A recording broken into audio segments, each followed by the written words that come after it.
I would like to start with a quote for you all to think about. Grit or resilience, an inborn ability to overcome.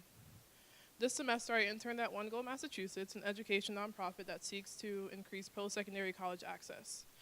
We work primarily with black and brown 11th and 12th graders in the Boston and greater Boston area. Our curriculum is designed to cover everything from the imposter phenomenon to financial aid literacy and completion. Both my eagerness to become familiar with all parts integral for the program to run and my special project required me to visit several of our partner high schools.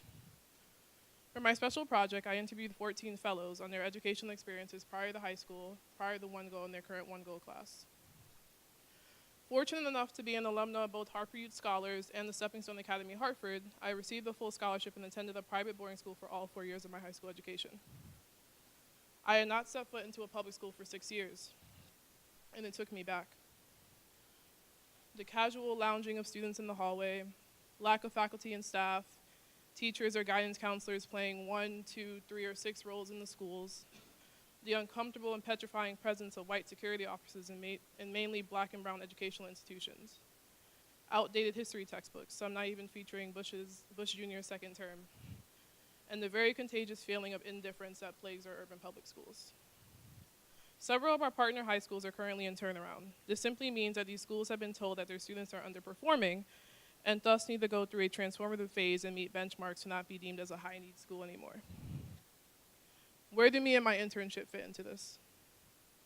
Since being founded in 2015, One Goal Mass has done great work. We successfully helped 120 fellows reach their post-secondary educational or program plans. And around this time next year, the office will help bring 260 more fellows to a successful May 1st decision day. We have fellows going off to the military, receiving sport and merit scholarships, acceptances at Morehouse and Harvard. So we did meet our goal. But at the sacrifice of what? Most of our students are not holistically prepared for the culture shock that most will experience being thrown to predominantly white private institutions or public universities that can protrude white supremacist culture.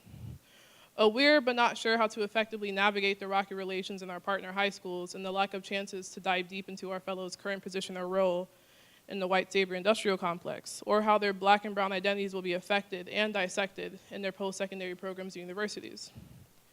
We did what we had to do to achieve our ultimate goal, moving towards a successful high school commencement and ultimately college graduation. But we weren't realistic enough.